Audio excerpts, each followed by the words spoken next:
Hello friends, എല്ലാവർക്കും പുതിയൊരു വീഡിയോയിലേക്ക് സ്വാഗതം. ഈയിടെ കൊട്ടാരക്കര വെച്ചിട്ട് ഒരു ട്രാൻസ്ജെൻഡേഴ്സിന്റെ പ്രതിഷേധം നടക്കുകയുണ്ടായി.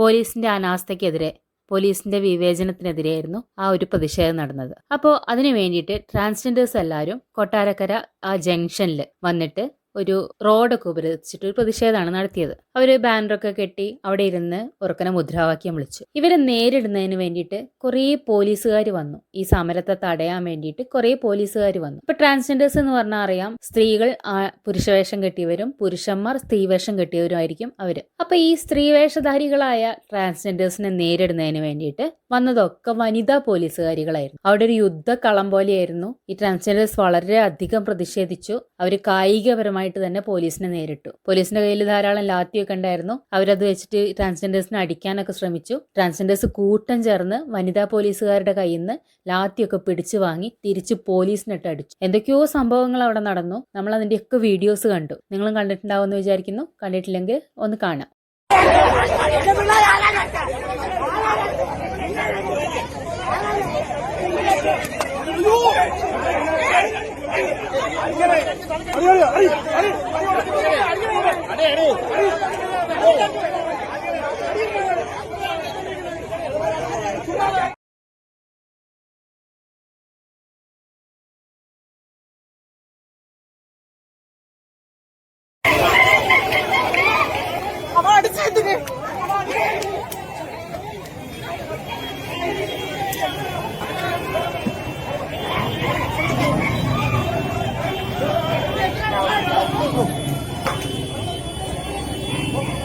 വീട് എത്രയേ ഉള്ളൂ.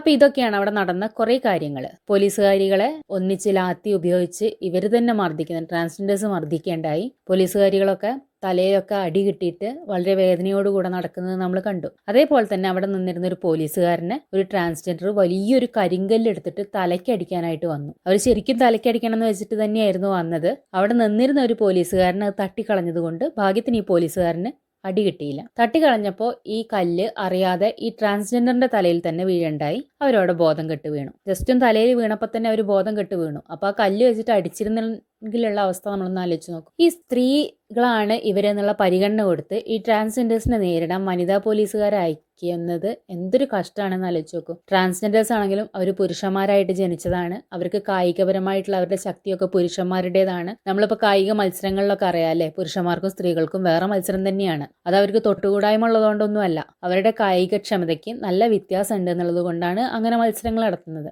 അപ്പൊ ഈ പുരുഷന്മാര് സ്ത്രീവേഷം കെട്ടി നടക്കുന്നു എന്ന് കരുതിയിട്ട് അവരെ നേരിടാൻ വനിതാ പോലീസിനെ അയക്കുന്നത് എന്തൊരു കഷ്ടമാണ്. ആ വനിതാ പോലീസുകാരികൾ അവിടെ ഒരുപാട് ബുദ്ധിമുട്ടി.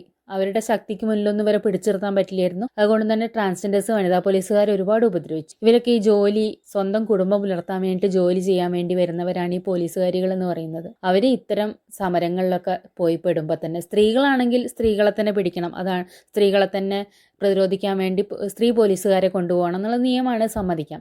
പക്ഷേ ഈ ട്രാൻസ്ജെൻഡേഴ്സിനെ നേരിടാൻ എന്തിനായിരുന്നു ഈ സ്ത്രീ പോലീസുകാരെ കൊണ്ടുപോയതെന്ന് എനിക്ക് മനസ്സിലായില്ല. എന്തായാലും അവിടെ ഒരു കലാപം പോലെയായിരുന്നു അവിടെ നടന്നിരുന്നത്. അവരവിടെ ഒരു ഭീകര അന്തരീക്ഷം തന്നെ സൃഷ്ടിച്ചു.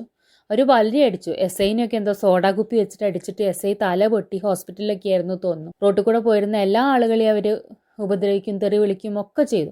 പച്ചത്തെറി എന്ന് നമ്മൾ പറയില്ലേ, പുറമേ നമ്മൾ പറയാൻ മടിക്കുന്ന തെറി വാക്കുകൾ അവർ പരസ്യമായിട്ട് ആ റോഡിൽ നിന്ന് വിളിച്ചു പറഞ്ഞു. അത് ഒക്കെ കഴിഞ്ഞു. റോട്ടിൽ കൂടെ പോയിരുന്ന വാഹനങ്ങളൊക്കെ അവർ തടഞ്ഞു. ബൈക്കിലൊക്കെ പോണവരുടെ മുന്നിൽ റോട്ടിൽ കിടന്ന് എൻ്റെ മേലെ കയറ്റിപ്പൊക്കോ എന്ന് പറഞ്ഞ് ഭയങ്കര ബഹളം വെച്ചു. അവിടെ കൂടിയിരുന്ന എല്ലാ ജനങ്ങളും ഇതിന്റെ ബുദ്ധിമുട്ട് അനുഭവിക്കുകയുണ്ടായി. പ്രതിഷേധിക്കാനൊക്കെ എല്ലാവർക്കും അവകാശമുണ്ട്. പക്ഷെ അത് കുറച്ചുകൂടെ മാന്യമായ രീതിയിൽ മറ്റുള്ളവരെ അങ്ങനെ അങ്ങ് ബുദ്ധിമുട്ടിക്കാതെ ആവുന്നതാണ് എപ്പോഴും നല്ലത്. നമ്മൾ ട്രാൻസ്ജെൻഡേഴ്സ് ആയതുകൊണ്ട് കുറ്റപ്പെടുത്തി പറയുന്നതല്ല. നമ്മളിവിടെ കണ്ടിട്ടുണ്ട്, പണ്ട് സോളാർ സമരം നടന്ന സമയത്ത് വലിയ രാഷ്ട്രീയക്കാർ നടത്തിയ സമരം, ഒരുപാട് കാലം നടത്തിയ സമരം പൊളിഞ്ഞു പോയത് ഒറ്റയൊരു സ്ത്രീ വന്നിട്ട് അതിൻ്റെ മുന്നിൽ നിന്നിട്ട് ഇങ്ങനെ റോഡ് ഉപരോധിച്ചാൽ ഞങ്ങൾക്ക് എന്തൊരു ബുദ്ധിമുട്ടാണ്, ഞങ്ങൾക്ക് രാവിലെ കുട്ടികളോ സ്കൂളിൽ കൊണ്ടുപോകണ്ടേ, ഞങ്ങൾക്ക് ജോലിക്ക് പോകണ്ടേ, നിങ്ങൾ അങ്ങനെ സമരം നടത്തുന്നത് ശരിയാണോ എന്ന് ചോദിച്ചപ്പോഴാണ് ആ സോളാർ സമരം പൊളിഞ്ഞു പോയത്. മറ്റുള്ളവരെ ബുദ്ധിമുട്ടിച്ച് നടത്തുന്ന സമരം ഒന്നും ജനങ്ങൾക്ക് വേണ്ടി നടത്തുന്ന സമരമല്ല എന്ന് ഞാൻ വിശ്വസിക്കുന്നു. ഈ ട്രാൻസ്ജെൻഡേഴ്സിനെ കുറിച്ച് പറയുകയാണെങ്കിൽ, നമ്മൾ ഈ ട്രാൻസ്ജെൻഡേഴ്സിനെ ആദ്യം കാലത്ത് ഈ സോഷ്യൽ മീഡിയ ഒക്കെ വരുന്നതിന് മുൻപ് നമ്മൾ ഈ ട്രാൻസ്ജെൻഡേഴ്സിനെ കാണാൻ തുടങ്ങുന്നതെന്ന് പറഞ്ഞാൽ, പണ്ട് ട്രെയിനുകളിലൊക്കെ നമ്മൾ നോർത്തിലൊക്കെ പോവുകയാണെങ്കിൽ, അല്ലെങ്കിൽ ഇവിടെ വിട്ട് കർണാടകയൊക്കെ പോവുക, ബാംഗ്ലൂരൊക്കെ പോവുകയാണെങ്കിൽ നമ്മൾ ട്രാൻസ്ജെൻഡേഴ്സിനെ ട്രെയിനിലൊക്കെ കാണും. നമ്മൾ അവരെ ഹിജടകൾ എന്നാണ് പറഞ്ഞിരുന്നത്. അവർ സ്ത്രീവേഷം കെട്ടി വരും, നമ്മളോട് പൈസ ചോദിക്കും. പൈസ കൊടുത്തില്ലെങ്കിൽ അവർ തെറിവാക്കുകൾ വിളിച്ചു പറയും, അവർ ഡ്രസ്സ് പൊക്കി കാണിക്കും, നമ്മൾ അപമാനിക്കും. അങ്ങനെ ഒക്കെ ഉണ്ടായിരുന്ന ആളുകളായിരുന്നു. അവർ ഉപദ്രവിക്കും, നമ്മൾ അവരെ കുറിച്ച് പേടിച്ചിരുന്ന ഒരു സമൂഹം. നമ്മളെ കേരളത്തിൽ അത്ര ഉണ്ടായിരുന്നില്ല അത്. നമ്മളെ കേരളത്തിൽ തന്നെ പുരുഷന്മാരുടെ ഇടയിൽ കുറച്ച് സ്ത്രൈണത കൂടുതലുള്ള ആളുകൾ ഉണ്ടായിരുന്നു വെച്ചാൽ അവരങ്ങനെ നടക്കുന്നു എന്നേ ഉള്ളൂ. അവരൊരിക്കലും സാരി എടുത്ത് നടക്കുക, ഡ്രസ്സ് സ്ത്രീകളുടെ വസ്ത്രം ധരിച്ച് നടക്കുക ചെയ്തിരുന്നില്ല. പിന്നെ അവർക്കത് ആഗ്രഹമുള്ളത് കൊണ്ട് അവർ ഡാൻസ് പഠിക്കുക, ഡാൻസിന് വേണ്ടി സ്ത്രീകളുടെ വസ്ത്രം ധരിക്കുക. അല്ലെങ്കിൽ നമ്മളെ കൊറ്റംകുളങ്ങര അമ്പലം അറിയാം അല്ലേ, അവിടെ വഴിപാടിനൊക്കെ വേണ്ടിയിട്ട് പുരുഷന്മാർ സ്ത്രീവേഷം കെട്ടുന്നൊരു ചടങ്ങുണ്ട്. പക്ഷെ അങ്ങനത്തെ സ്ഥലങ്ങളിലൊക്കെ അവർ സ്ത്രീവേഷം കെട്ടിച്ചെന്ന് അവരുടെ ആഗ്രഹം ഒരു സാധിച്ചിരുന്നു എന്നുള്ള പോലെയായിരുന്നു പണ്ട് കാലത്ത് ഉണ്ടായിരുന്നത്. പക്ഷെ ഇപ്പോൾ എന്ന് പറഞ്ഞാൽ ആർക്കും എന്ത് വേഷവും കെട്ടി നടക്കാനുള്ള ധൈര്യവും സ്വാതന്ത്ര്യവും നമ്മളെവിടെ ഉണ്ട്, സോഷ്യൽ മീഡിയ വന്ന ശേഷം.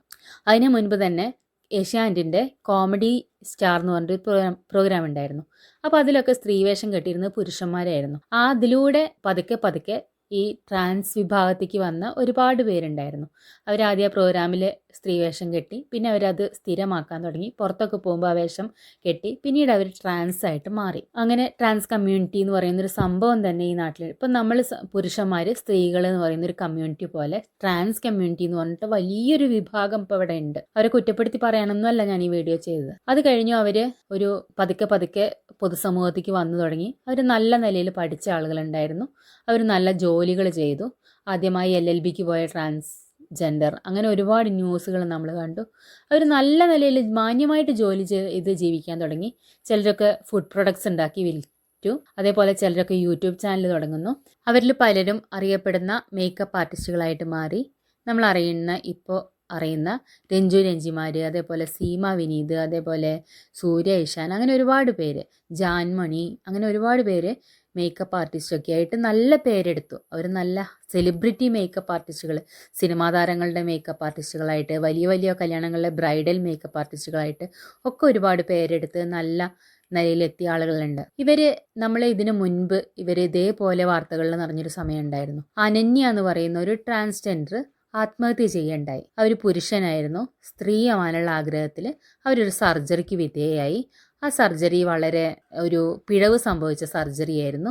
അങ്ങനെ അവർ ഒരുപാട് വേദന, പിന്നീട് ആ മുറിവ് ഉണങ്ങാതെയൊക്കെ അവർ ഒരുപാട് വേദന സഹിച്ചു. അവർക്ക് കൃത്യമായിട്ട് യൂറിൻ പാസ് ചെയ്യാൻ പറ്റുന്നില്ല, മുറിവ് ഉണങ്ങുന്നില്ല. അവർ ഒരുപാട് വേദന സഹിച്ചിട്ട് അവരിതിന് എതിരെ രംഗത്ത് വന്നു. അവർ ഒരുപാട് വീഡിയോസ് ചെയ്ത് ജനങ്ങളെ ബോധവൽക്കരിച്ചു. മോശമായിട്ട് ചെയ്യുന്ന ഹോസ്പിറ്റലുകൾ ശ്രദ്ധിക്കണം, തെറ്റായിട്ട് ചെയ്യുന്ന ക്ലിനിക്കുകൾ ഇവിടെ ഉണ്ട് എന്നൊക്കെ പറഞ്ഞിട്ട്, പണം മാത്രം നോക്കിയിട്ട്, നിങ്ങൾ കുറഞ്ഞ പണം നോക്കിയിട്ട് ഇന്ന ക്ലിനിക്കിൽ പോയി ചെയ്യരുത് എന്നൊക്കെ പറഞ്ഞ് വീഡിയോ ഒക്കെ ചെയ്ത് ധൈര്യത്തോട് മുന്നിട്ട് വന്നുവെങ്കിലും അവർക്ക് ആ വേദന, അവർക്ക് മുറിവ് ഉണങ്ങിയില്ല, വേദന സഹിക്കാൻ പറ്റിയില്ല. അത്രയും അവർ വിഷമിച്ചിട്ട് അവർ അവസാനം ആത്മഹത്യ ചെയ്യണ്ടായി. അനന്യ അന്നത് വളരെ വാർത്തയായിരുന്നു. എല്ലാവരും വളരെ വിഷമത്തോട് കൂടെ കേട്ട ഒരു വാർത്തയായിരുന്നു. അന്ന് ഒരുപാട് ട്രാൻസ്ജെൻഡേഴ്സ് എല്ലാവരും കൂടെ ചേർന്ന് ഇതിനെതിരെ പ്രതിഷേധിച്ചുകൊണ്ട് രംഗത്ത് വന്നു. അവർ പലരും സർജറി ചെയ്തവരും അതിൻ്റെ ബുദ്ധിമുട്ടുകൾ അനുഭവിക്കുന്നവരുമായിരുന്നു. അതുകൊണ്ട് അവർ ഒരുപാട് പേര് രംഗത്ത് വന്നു. അപ്പോൾ അതിലൊക്കെ വന്നിട്ടുള്ള ചില ആളുകളുടെ പ്രതികരണം. അർജുൻ എന്ന് പറയുന്നില്ല ഡോക്ടർ, അവനക്ക് ആരാ ഡോക്ടർ പട്ടം കൊടുത്തത്? അവനെ ഞാൻ പഠിപ്പിച്ചു കൊടുക്കാം എങ്ങനെയാണ് മുറിക്കണേന്ന്, എങ്ങനെയാ അറക്കണേന്ന് ഞാൻ പഠിപ്പിച്ചു കൊടുക്കാം. മനസ്സിലായോ? 1-2 വർഷമല്ല, 10-15 വർഷമായി ജീവിക്കണു. ഇവിടെ ഒന്നും ജീവിക്കാൻ സമ്മതിക്കാത്തോണ്ടാണ് അന്യദേശത്തു കണ്ട ബാംഗ്ലൂരും തമിഴ്നാടും ചെന്നൈയിലും പോയി ജീവിച്ചത്. മനസ്സിലായോ? ഇപ്പൊ ഞങ്ങളുടെ കൂടപ്പറപ്പിനെ ഒന്നിനെ കൊന്നു കളഞ്ഞല്ലോ. അവന് ചെയ്യാൻ അറിയാത്ത പണി എന്തിനാ അവൻ ചെയ്യണത്? എന്തിനാ പറഞ്ഞ വലിയ ഹോസ്പിറ്റൽ കെട്ടിവെച്ചേക്കണത്? അതിന്റെ ആവശ്യം എന്താണ്?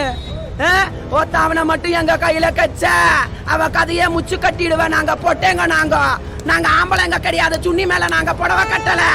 நாங்க ஆம்பளைங்க கிடையாது. ஆமா ஜிந்தா பொட்டேங்க நாங்க. புரியுதா?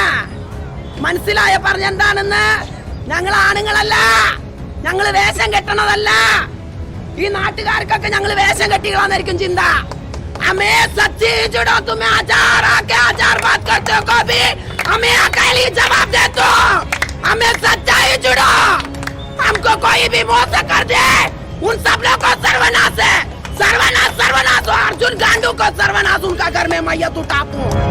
നമ്മൾ പണ്ടൊക്കെ ഈ ട്രെയിനിലൊക്കെ ഭയത്തോടു കൂടെ നോക്കിയിരുന്ന ട്രാൻസ്ജെൻഡേഴ്സ് ഉണ്ട് അല്ലേ, അവർ വന്നിട്ട് നമ്മളെ ഉപദ്രവിക്കുമോ എന്നൊക്കെ നമ്മൾ ഭയപ്പെട്ടിരുന്ന പോലത്തെ കുറേ ആളുകൾ ആ രീതിയിൽ വന്നിട്ട് അവർ വളരെ അട്ടഹസിച്ച് പേടിപ്പിക്കുന്ന വിധത്തിലൊക്കെ വെല്ലുവിളിച്ച് ഭയപ്പെടുത്തുന്ന രീതിയിൽ അങ്ങനെയൊക്കെ പലരും പ്രതികരിക്കുകയുണ്ടായി. അതങ്ങനെ കഴിഞ്ഞുപോയി. അത് കഴിഞ്ഞു അടുത്തതായിട്ട് അവരുടെ ഒരു കലോത്സവം വന്നു. ട്രാൻസ്ജെൻഡേഴ്സിന് വേണ്ടി ഒരു കലോത്സവം കേരള സർക്കാർ സംഘടിപ്പിച്ചിരുന്നു. അപ്പോൾ ആ കലോത്സവത്തിൽ കറക്റ്റായ രീതിയിലല്ല ജഡ്ജസ് അത് വിലയിരുത്തിയത്. ഒന്നാം സമ്മാനം കൊടുക്കേണ്ടവർക്കല്ല കൊടുത്തത്. അങ്ങനെ ഒരുപാട് വിഷയങ്ങൾ നമുക്കറിയാം. ഏത് കലോത്സവം നടക്കുമ്പോഴും സ്കൂൾ യൂത്ത് ഫെസ്റ്റിവൽ നടക്കുമ്പോഴും കോളേജിലെ കലോത്സവങ്ങൾ നടക്കുമ്പോഴും എപ്പോഴും പ്രശ്നങ്ങൾ ഉണ്ടാവാറുണ്ട് അല്ലേ. ഒരുപാട് കൈക്കൂലി വാങ്ങിയിട്ടാണ് ഇന്നാൾക്ക് സമ്മാനം കൊടുത്തത്, അല്ലെങ്കിൽ സ്വാധീനം ഉപയോഗിച്ചാണ് ഇന്നാൾക്ക് സമ്മാനം കൊടുത്തത് എന്നൊക്കെ പറഞ്ഞിട്ട് ഒരുപാട് വിഷയങ്ങൾ എല്ലാ സമയത്തും ഉണ്ടാവാറുണ്ട്. കേസും അപ്പീലും ഒക്കെ ഉണ്ടാവാറുണ്ട്. അതുപോലെ തന്നെ ഈ ട്രാൻസ്ജെൻഡേഴ്സിൻ്റെ ഒരു കലോത്സവം നടന്ന സമയത്തും ഇതേപോലത്തെ ഒരുപാട് വിഷയങ്ങളുണ്ടായി. ആളുകൾ തമ്മിൽ ട്രാൻസ്ജെൻഡേഴ്സ് മീഡിയയുടെ മുന്നിൽ വന്നിട്ട് ചെയ്തൊന്നും ശരിയായില്ല, ഇങ്ങനെയല്ല ചെയ്യേണ്ടായിരുന്നു, ഇന്നാക്കല്ല സമ്മാനം കൊടുക്കുന്നുണ്ട്, അങ്ങനെ ഒരുപാട് വിഷയങ്ങളുണ്ടാക്കി. അതിൻ്റെ പ്രതിഷേധത്തിൻ്റെ ഭാഗമായിട്ട് സമ്മാനം കൊടുക്കുന്ന വേദിയിൽ ഇതുപോലൊരു പ്രതിഷേധം നടത്തി.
മന്ത്രി ആർ ബിന്ദു ആയിരുന്നു സമ്മാനം കൊടുത്തിരുന്നത്. ഈ ട്രാൻസ്ജെൻഡേഴ്സ് ഓരോരുത്തരും സ്റ്റേജിൽ കയറി വന്നിട്ട് ആർ ബിന്ദുവിൻ്റെ കയ്യിൽ നിന്ന് സമ്മാനം ഏറ്റുവാങ്ങി. ആ വേദിയിൽ തന്നെ സമ്മാനം ഏറ്റുവാങ്ങുന്നു, തിരിഞ്ഞു നിന്നിട്ട് ഈ ട്രോഫിയും ഈ സർട്ടിഫിക്കറ്റും എല്ലാം എറിഞ്ഞു പൊട്ടിക്കുന്നു. വേദിയിൽ നിലത്തിരുന്ന് ഇടിച്ചു പൊട്ടിച്ചിട്ട് എണീറ്റ് പോയി. കുറേ പേര് വന്നു, എല്ലാവരും വന്നു. അവർ പലരും തെറി വിളിച്ചു, മന്ത്രിയോട് എന്തൊക്കെയോ പരാതി പറഞ്ഞു, എന്നിട്ട് ട്രോഫി വാങ്ങി നിലത്ത് ഇടിച്ചു പൊട്ടിച്ചു ഇറങ്ങിപ്പോയി. അന്ന് നമ്മളതൊരു വിചിത്രമായ സംഭവമായിട്ടാണ് പലരും അത് കണ്ടിട്ടുണ്ടാവുക. ഞാനത് അങ്ങനെയായിരുന്നു കണ്ടിരുന്നത്. കാരണം നമ്മൾ ഒരു സമ്മാനത്തെ നമ്മൾ കുട്ടിക്കാലം മുതലേ കേട്ടിട്ടുള്ളത് നമുക്കൊരു മൊട്ടുസൂചി സമ്മാനമായിട്ട് കിട്ടിയാലും നമ്മളതിൽ സന്തോഷിക്കണം, നമ്മളതിനെ റെസ്പെക്റ്റ് ചെയ്യണം, അങ്ങനെയായിരുന്നു. എന്നാൽ അവർക്കത് സമ്മാനം ഞങ്ങൾ വാങ്ങുന്നില്ല എന്ന് പ്രതിഷേധിച്ചിട്ട് ആദ്യമേ പറയായിരുന്നു, വേദിയിൽ കയറാതിരിക്കുകയായിരുന്നു. അതിനു പകരം ആ ഒരു സമ്മാനത്തെ അല്ലെങ്കിൽ ആ ഒരു കലയെ അവർ യാതൊരു റെസ്പെക്റ്റും കൊടുക്കാത്ത വിധത്തിൽ ആ സമ്മാനങ്ങൾ മുഴുവൻ ആ വേദിയിൽ അടിച്ചു പൊട്ടിക്കുന്ന ഒരു അവസ്ഥ ഉണ്ടായി. അത് സത്യത്തിൽ അവരെ ഒരു ഭയത്തോടു കൂടെ തന്നെ നോക്കുന്നതിന്, അവരെന്തായാലും എങ്ങനെയെന്ന് നമ്മൾ പറയുന്ന ഒരു രീതിയിലായിരുന്നു അന്ന് അവർ പെരുമാറിയത്. അപ്പോൾ ഇതുപോലെയുള്ള ഒരുപാട് കാര്യങ്ങൾ നമ്മളെപ്പോഴും അവരെ നമുക്കറിയില്ല ഇവരെന്താണ്, ഇവരുടെ ശാരീരിക അവസ്ഥകൾ എന്താണ്, ഒന്നും നമുക്കറിയില്ല. പണ്ട് എന്ന് പറഞ്ഞാൽ നമ്മൾ വിചാരിച്ചിരുന്നത് അവർ ജനിക്കുമ്പോഴേ അങ്ങനത്തെ ഒരു അവസ്ഥയിലായിരിക്കും ജനിച്ചിട്ടുണ്ടാവുക, അവർക്ക് കൃത്യമായ ഒരു ലിംഗനിർണ്ണയം സാധ്യമല്ലാത്ത വിധത്തിലായിരിക്കും അവർ ജനിച്ചിട്ടുണ്ടാവുക എന്നൊക്കെയായിരുന്നു ഞാനൊക്കെ ആദ്യകാലത്ത് വിചാരിച്ചിരുന്നത്.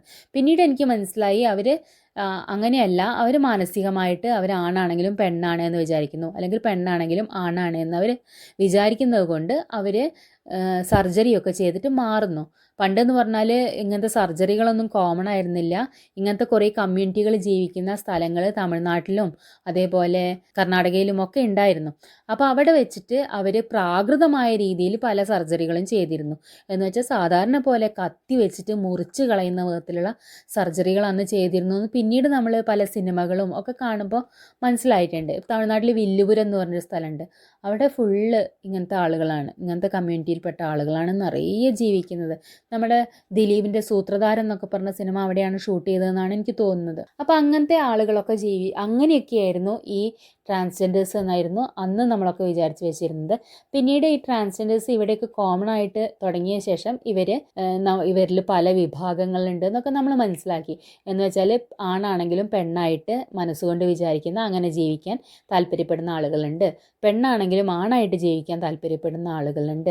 ഇനി പെണ്ണാണെങ്കിലും ആണിനോടും പെണ്ണിനോടും ഇഷ്ടം തോന്നുന്ന അല്ലെങ്കിൽ താല്പര്യം തോന്നുന്ന ആളുകളുണ്ട്. തിരിച്ചും അതുപോലെ തന്നെ ഉണ്ട്. അങ്ങനെ ഇതൊക്കെ പല രീതിയിലുള്ള ആളുകളാണെന്നും അതിൽ ചില ആളുകൾ സർജറി ചെയ്യുന്നുണ്ട്, ചില ആളുകൾ സർജറി ചെയ്യാതെ ഗേ ആയിട്ട് ജീവിക്കുന്നുണ്ട്, ചിലർ ലെസ്ബിയൻ ആയിട്ട് ജീവിക്കുന്നുണ്ട്. ഇങ്ങനത്തെയൊക്കെ നമ്മൾ ഈ സോഷ്യൽ മീഡിയ വന്ന ശേഷമാണ് ആളുകൾ മനസ്സിലാക്കി തുടങ്ങി. എന്നാലും നമുക്ക് ഇടയ്ക്ക് കൺഫ്യൂഷൻ തോന്നും, അവരെന്താ ഇങ്ങനെ, എന്നാൽ അവർക്ക് ഇങ്ങനെ ജീവിക്കായിരുന്നില്ലേ. ഇപ്പോൾ ഒരു പ്രശസ്തയായ ഒരു ട്രാൻസ്ജെൻഡർ യൂട്യൂബ് ചാനലൊക്കെ ഉള്ള ഒരു ട്രാൻസ്ജെൻഡർ, പേര് ഞാൻ പറയുന്നില്ല, അവർക്ക് ഒരു സ്ത്രീ പാർട്ട്ണറും ഉണ്ട്. സ്ത്രീ പാർട്ട്ണറല്ല, ഒരു ട്രാൻസ്ജെൻഡർ എന്ന് വെച്ചാൽ ആണ് പെണ്ണായി മാറിയ ഒരു സ്ത്രീയും ആണ് പെണ്ണായി മാറിയ വേറൊരു സ്ത്രീയും, അവർ രണ്ടുപേരും ഒന്നിച്ച് ജീവിക്കുന്നു. അങ്ങനെ ഉണ്ടായിരുന്നു. അപ്പോൾ ഞാൻ ചിന്തിച്ചു, ആണ് പെണ്ണായി മാറിയിട്ട് പെണ്ണായി മാറിയ ഒരാണിനെ സ്നേഹിക്കേണ്ട കാര്യം എന്താ?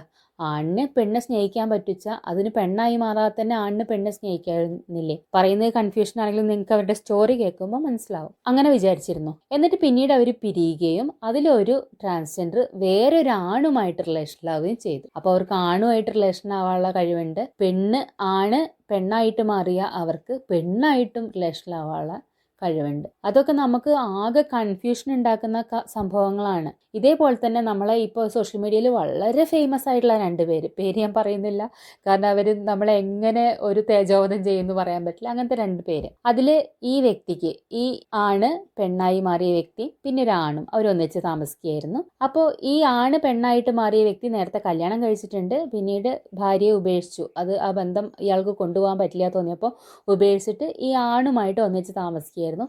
അപ്പോൾ ഈ ആണിന് വേറൊരു പെണ്ണുമായിട്ട് റിലേഷൻ ഉണ്ടാവുന്നു. അത് ഈ ആണ് പെണ്ണായ ആള് അത് വളരെ ദേഷ്യം വരുന്നു, അവർ ഉപദ്രവിക്കുന്നു, അങ്ങനെ ആകെ വിഷയമാവുന്നു. എന്നിട്ട് ഈ ആണ് പെണ്ണായ വ്യക്തി പോയിട്ട് ഒരു പെണ്ണിന്റെ കൂടെ വീണ്ടും റിലേഷനിലാവുന്നു. പിന്നീട് ഇവർ തമ്മിലും പിരിയുന്നു. വീണ്ടും ഈ ആദ്യം പറഞ്ഞ 2 പേരും, ആണ് പെണ്ണായ വ്യക്തിയും ആണായിട്ടുള്ള വ്യക്തിയും വീണ്ടും ഒന്നിച്ച് താമസിക്കാൻ ആരംഭിക്കുന്നു. എന്ന് വെച്ചാൽ ഇവർക്ക് എല്ലാവരുമായിട്ട് റിലേഷൻ സാധിക്കും. അപ്പോൾ പിന്നെ ഇവരെന്തിനാണ് ഈ ലിംഗമാറ്റ സർജറി ചെയ്യുന്നതും പെണ്ണായിട്ട് ജീവിക്കാൻ ശ്രമിക്കുന്നതും? എന്തിനാണ് നമുക്ക് ആകെ കൺഫ്യൂഷൻ ആവുന്ന വിധത്തിലുള്ള കാര്യങ്ങളാണ് ഇവരുടെ കൂട്ടത്തിൽ പലരും ചെയ്യുന്നത്.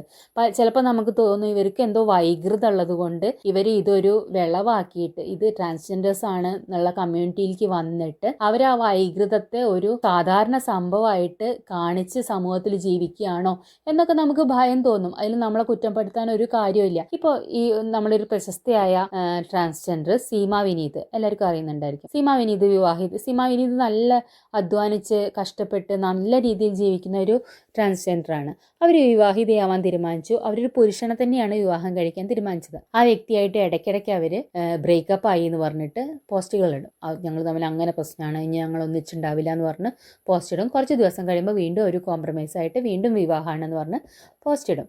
അപ്പോൾ അവർ ലാസ്റ്റ് അങ്ങനെ ഒരു ബ്രേക്കപ്പ് പോസ്റ്റ് ഇട്ട സമയത്ത് അവർ പറഞ്ഞ റീസൺ എന്ന് പറഞ്ഞാൽ ഈ വ്യക്തി വളരെയധികം ടോർച്ചർ ചെയ്യുന്നു. നീ പുരുഷനായി മാറിയതല്ലേ, പെണ്ണായി മാറിയല്ലേ എന്നൊക്കെ പറഞ്ഞ് പരിഹസിക്കുന്നു എന്ന് പറഞ്ഞിട്ടാണ് ഇവർ പോസ്റ്റ് ഇട്ടത്. അപ്പോൾ അവരുടെ അത്ര അടുത്ത് നിൽക്കുന്ന, അവരെ ഇഷ്ടപ്പെടുന്ന, അവരെ വിവാഹം കഴിക്കാൻ താല്പര്യപ്പെടുന്ന ഒരു വ്യക്തിക്ക് പോലും ഇവരുടെ ഐഡൻറ്റിറ്റി എന്താണ്, ഇവരുടെ അസ്തിത്വം എന്താണെന്ന് മനസ്സിലാക്കാൻ പറ്റുന്നില്ല വെച്ചാൽ സാധാരണക്കാരെ പോലെ സാധാരണ പോലെ ചിന്തിക്കുന്ന നമുക്കൊക്കെ എങ്ങനെ മനസ്സിലാവാനാണ് ഇവരെന്താണെന്നുള്ളത്. എന്തായാലും ഈ കൊട്ടാരക്കര നടന്ന സംഭവം കണ്ടു കഴിഞ്ഞാൽ, നമ്മൾ അതിൻ്റെ വിഷ്വൽസ് കണ്ടു കഴിഞ്ഞാൽ നമുക്ക് ഭയം തോന്നും. നമ്മൾ ജീവിക്കുന്ന സമൂഹത്തിൽ എന്തൊക്കെ തരത്തിലുള്ള ആളുകളാണ്, നമ്മൾ അടുത്ത് ഇടപഴകുന്ന ആളുകളുടെ മനസ്സിൽ എന്താണ്, അല്ലെങ്കിൽ നമ്മളെ വീട്ടിൽ വളരുന്ന കുട്ടികളെ ഓർത്ത് ഒക്കെ നമ്മളൊരു ഭയപ്പെടുന്ന അവസ്ഥ വരും. ഇത് കൃത്യമായിട്ട് ഇപ്പോൾ ആദ്യം തന്നെ ഇവർ ഇങ്ങനെയാണെങ്കിൽ നമ്മൾ തിരിച്ചറിഞ്ഞ് അവരെ കൃത്യമായിട്ട് അതിനെ നേരിടാനുള്ള ഒരു രീതി മനസ്സിലാക്കി കൊടുത്ത് വളർത്തിയില്ല വെച്ചാൽ, ഇപ്പോൾ കുട്ടിക്കാലത്ത് നമുക്കറിയാം നമ്മളെ കൂടെ പഠിച്ച കുട്ടികളൊക്കെ കുറച്ച് സ്ത്രീ ശബ്ദത്തിൽ സംസാരിക്കുന്ന ആൺകുട്ടികൾ ഉണ്ടെങ്കിൽ, അല്ലെങ്കിൽ കുറച്ച് സ്ത്രൈണത കൂടുതലുള്ള ആൺകുട്ടി ഉണ്ടെങ്കിൽ അവരെ ഒരു പരിഹസിക്കുന്ന രീതിയുണ്ട്. അവർ ഡാൻസ് കളിക്കുന്നവരാണെങ്കിൽ, കുട്ടിക്കാലത്തെ കാര്യമാണ് പറയുന്നത്, ഇപ്പോൾ അത് കോമൺ ആയിട്ടുണ്ട്, എങ്ങനെയാണ് സ്കൂളുകളിലൊന്നും എനിക്കറിയില്ല.